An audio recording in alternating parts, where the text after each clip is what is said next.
बहुत सारे ऐसे साधक हैं जिनका ये कहना होता है कि गुरुजी मंत्र जाप कैसे जाप करें तो मंत्र सिद्ध हो जाए, कोई भी मंत्र हो।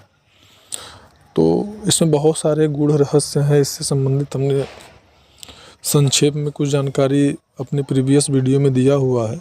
यहाँ पे हम सिर्फ इतना बताएंगे हमारा मंत्र कैसे सिद्ध होता है, क्या क्या हमें करना चाहिए, किस प्रकार से और कैसी कैसी सावधानी हमको रखनी चाहिए जिससे कि हमारा जो मंत्र है वो सिद्ध हो जाए, और क्या क्या हमको जो है किस तरीके से प्रयास करना चाहिए, हमारी विचार हमारी धारणा कैसा होना चाहिए, और मंत्र सिद्ध होता कैसे है। मंत्र जो होता है वो मंत्र से संबंधित शक्ति को प्रभावित कैसे करता है। तो यहाँ पे हम ये बताना चाहेंगे कि जो मंत्र होता है वह ऐसे आप समझिए कि स्वयं एक परमाणु जो है शक्ति है, और उसमें प्रबल जो है संभावनाएं होती हैं, प्रबल शक्ति होती है। और इसीलिए कहा जाता है कि कभी भी कोई भी मंत्र बिना गुरु के दीक्षा के नहीं जपना चाहिए, उससे नुकसान होता है। और मंत्र जो होता है वह जब आप किसी भी मंत्र का जप शुरू करते हैं तो पहले क्या होता है कि हमारे अंदर शुद्धता पहले बढ़ना शुरू होती है।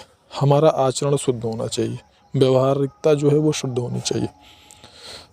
ज़्यादा से ज़्यादा हमें शांत रहने का प्रयास करना चाहिए जितना कि हो सके।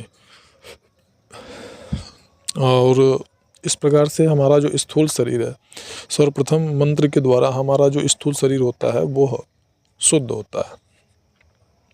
और उसके बाद जब हमारा स्थूल शरीर शुद्ध हो जाता है, लगातार हम अभ्यास करते हैं, निश्चित समय पर हमारा समय निश्चित होना चाहिए, जगह निश्चित होना चाहिए, और हमारा जो जाप संख्या है वो निश्चित होना चाहिए। मतलब हमारी जो दैनिक दिनचर्या है वो लगभग सब निश्चित ही होना चाहिए।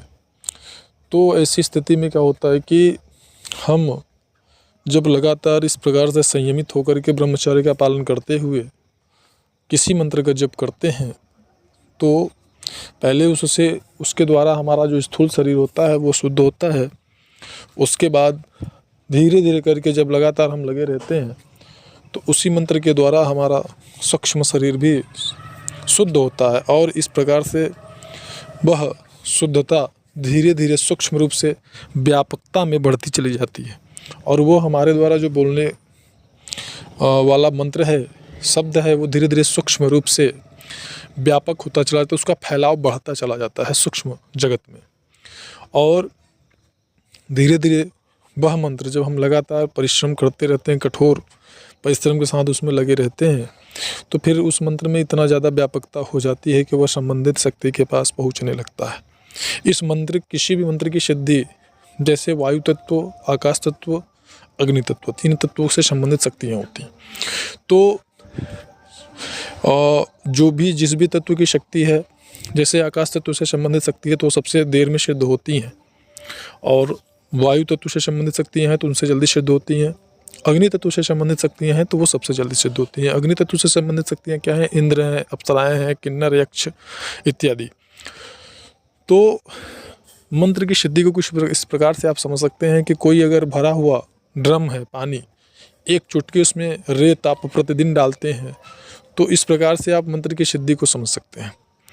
और यहाँ पर आपको एक चीज़ और समझना अति अनिवार्य है कि जो हमारा मंत्र है, जब उसमें जितनी सूक्ष्म व्यापकता आती है, उसका जितना सूक्ष्म विकास होता है हमारे द्वारा बोले गए शब्द का, हमारी सोच का, हमारी धारणा का, भाव का, उतना ज़्यादा हमारे मंत्र का सूक्ष्म रूप से विकास होता है। और जब वो संबंधित शक्ति के तक पहुंचती है तो कुछ इस प्रकार से प्रभावित करती है, जैसे कि हम कहीं बैठे हों और कोई हवा का झोंका आकर के निकल जाए अचानक से।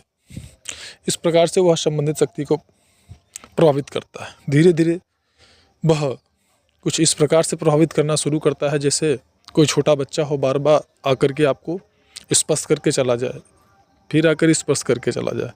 फिर धीरे धीरे इस प्रकार से जो ये प्रभावित करने की क्रिया है, वह जब आप लगातार लगे रहते हैं निष्ठा के साथ में, तो फिर वह मंत्र कुछ ज़्यादा ही समय अंतराल में, कम समय अंतराल में कुछ ज़्यादा ही वो प्रभावित करने लगता है।